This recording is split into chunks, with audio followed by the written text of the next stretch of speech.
मेरा अपना घर है और वो इसलिए भाई देशपाल जी कहाँ हैं आज, वो नहीं दिखाई दे रहे। भाई यहाँ आ जाओ।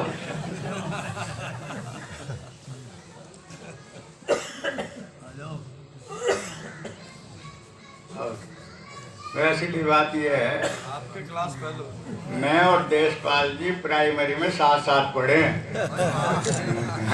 किया कि भाई क्रांति की शुरुआत मेरठ से हुई थी, इसलिए हम यहाँ से करेंगे। तो लोगों ने फिर कहा कि पार्टी बनाओ, तो हमने पार्टी बनाई और जहाँ तक चुनाव भी लड़ा लोगों को, पार्लियामेंट में भी, विधानसभा में भी है। पर इन पार्टियों ने माहौल बहुत गड़बड़ कर दिया, सारे देश की हालत बहुत खराब है। और ऐसी क्यों है? स्वामी विवेकानंद जी, उनका गांव रोहाना के पास में था, त्यागी थे, सीधे साधे सन्यासी थे। एक बार वो रणखंडी भायला गांव है, ठाकुरों के देवबंद के पास में, दो बड़े गांव, तो रणखंडी में चले गए स्वामी विवेकानंद जी। पहले सब गांव गांव में आर्य समाज के उत्सव होते थे, बड़े बड़े लोग थे। स्वामी जी का व्याख्यान हुआ। भाई बात कह दूं, अभी कह दूं और कह ही दूंगा मैं। बहुत देर होगी, स्वामी जी यही कहते रहे, कह दूं मैं, नहीं तो रहने दो फिर, और कहो तो अभी कह दूं, कहूं या ना कहूं बताओ। भाई ठाकुर खड़ा हो गया जी बीच में, कहना स्वामी तुझे भी कसम है जो कहवे ना आज। जब बहुत देर होगी, ले तो कहवे ना तुम कसम, कहना तो सुन लो, कह दिया कि तुम्हारा नाश होगा। कहना क्यों होगा? सारे शराबी बैठे, कितने लोग हैं शराबी? तुम हाथ उठाओ, कितने लोग मांसाहारी और बीड़ी बंडल धूम्रपान, इसका तो कुछ गिनती नहीं रही। हाथ उठाओ, कितने लोग हवन करते हैं? दो भी हाथ नहीं उठे।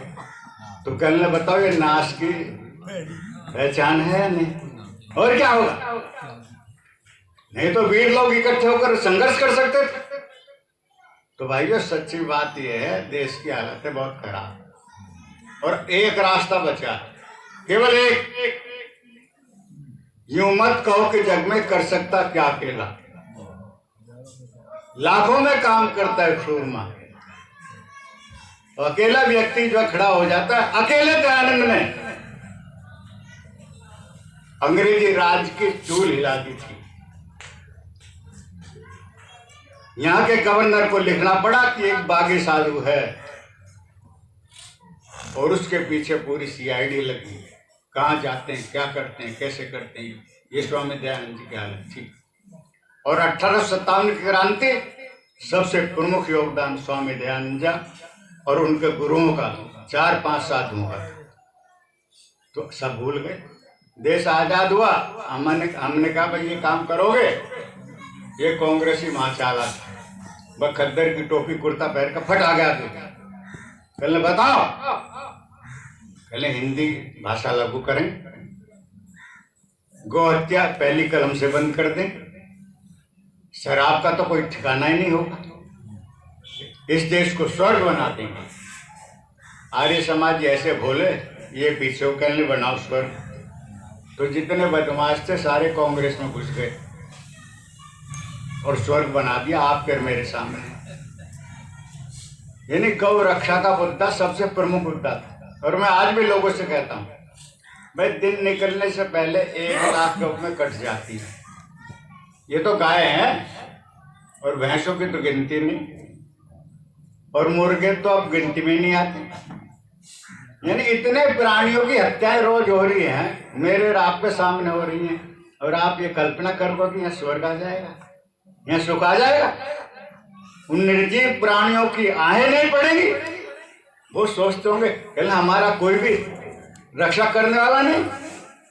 महर्षि दयानंद उदयपुर में थे, दशहरे का पर्व आ गया, महाराणा सज्जन सिंह के सामने, कहने मैं इनका वकील बन के आया। इनका क्या है? कहले आपके यहाँ दशहरे पर भैंसों की बलि दी जाती है, आप इसे बंद करें, ये उचित नहीं। महाराणा सज्जन सिंह ने कहा महाराज कर तो देंगे पर अभी धीरे धीरे।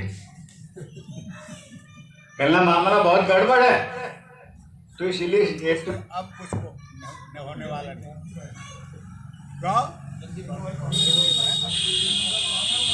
कोई बात नहीं, ऐसे बोलते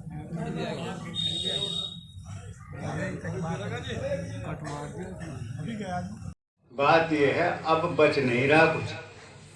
कितने साल हो रहे हैं आज़ादी को? 75वें साल मना रहे हैं, हम मनाएंगे। बताओ, जो आदमी पैदा हुआ बचपन से ना खाने को, ना पीने को, ना रहने को, ना कोई सुख, ना कोई आनंद, 75 साल के बाद क्या मिलेगा उसे, ये बताओ। यानी 75 साल में देश की ये दुर्दशा कर दी इन लोगों ने। केवल इनसे आशा थी। अब एक पॉइंट बचा हुआ है, वो ये है इस देश को हिंदू राष्ट्र घोषित करो और मुसलमान और ईसाइयों को 2 नंबर का नागरिक घोषित करो और उन पर परिवार नियोजन लगाओ।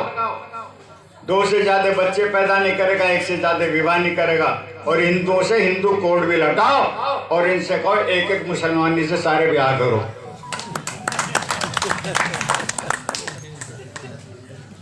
मैं राम के गीत तो गा रहे, राम के बाप के तो 3 थी नहीं, और कृष्ण जी के भी 2 थे। चलो वो नहीं है, एक एक कर लो। मैं तो हंसी मजाक कर रहा हूँ आपसे, ये नहीं करा भाई है। यानी आप लोग बैठ के विचार ही नहीं करते। आप ये देखो 47 पे जाके खड़े हो जाओ आप, हम 1947 से मान लिया आज, और यहाँ से इन्हें निकालियो 30 करोड़ से ज्यादा हैं, 40 हो रहे, ये वैसे गिनती कोई नहीं बताता। तो 40 करोड़ आदमियों को निकाल के अलग कर दो, कितने घेर मिल जाएंगे भाई? कितनी जमीन मिलेगी, कितनी फैक्ट्री मिलेंगी, कितनी कोठी मिलेंगी, और गांव की बात कहता हूँ कितनी लुगाई मिल जाएंगी।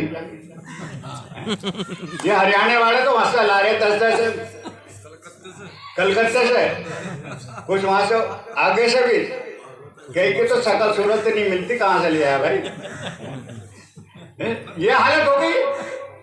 तो केवल एक समाधान है, अब से 5-7 साल में अगर ये देश संभल गया तो संभल गया, संभलेगा नहीं संभलेगा तो ईश्वर इच्छा है। एक काम करो, बढ़िया बढ़िया हथियार रखो, गाय के घी दूध का घरों में पालन करो, अपने बच्चों को विद्वान बनाओ, लेकिन उसके साथ साथ बलवान भी बनाओ, तेजस्वी बनाओ, और उन बच्चों को शिक्षा दो राणा प्रताप की। यानी अकेला व्यक्ति खड़ा हो गया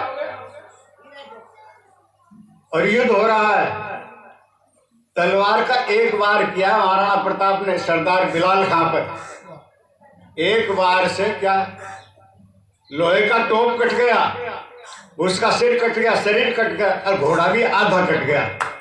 ये था तलवार का वार। इन बच्चों को ये कोई कहानी बताता है? शिवाजी की कहानी बताते हो? सरदार अफजल खान है, लंबा था, शिवाजी का कद थोड़ा था, पकड़ लिया और वार किया, भगन खा घुसेड़ दिया, मार दिया, हाँ चौबा मच गई। ये वीरों के 23 साल की रानी झांसी बच्चों को बांधकर मैदान में कूद पड़ी। ये संघर्ष आपको करना पड़ेगा, नहीं तो आगे वाली पीढ़ी कहेगी हमारे बड़ों ने क्या किया। अपने बच्चों के लिए कर रहे हो। अभी यते नरसिंहानंद से में मिला, दासन में वो पहरा वहरा दे रखा है, वो लगा रखा, उसे बंद कर रखा। वो पहले से कह रहा था, कहने मुसलमानों ने हर मोहल्ले में घुस के निशान लगा रखे। क्या लगा रखे? कहने लाला बना ले कोठी, रहना तो इसमें हमें नहीं। क्यों? तेरे 2 बच्चे हैं, और लड़के को मार देंगे, लड़की को हम ले जाएंगे, और किसकी? हमारी तो है। और पहले तो 2-2 थे, यहाँ एक भी नहीं है। हमारी लड़की 26 साल की, वो ब्याह नहीं करवा रही, और इनकी 26 की 6 होगी। ये सोचने दशा है ये कोई।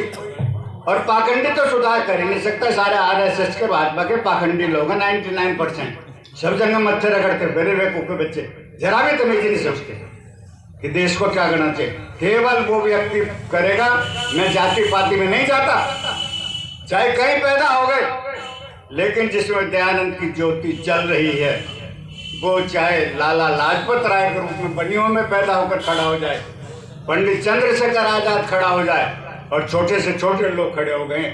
इसलिए दयानंद के जय बोलो, उनके विचार पढ़ो, और कुछ भी नहीं कर सके तो घर घर यज्ञ करते रहो, अच्छी बातें लोगों को बताते रहो, शायद कोई खड़ा हो जाए और इस देश का करवट बदल जाए। आप सबका बहुत धन्यवाद।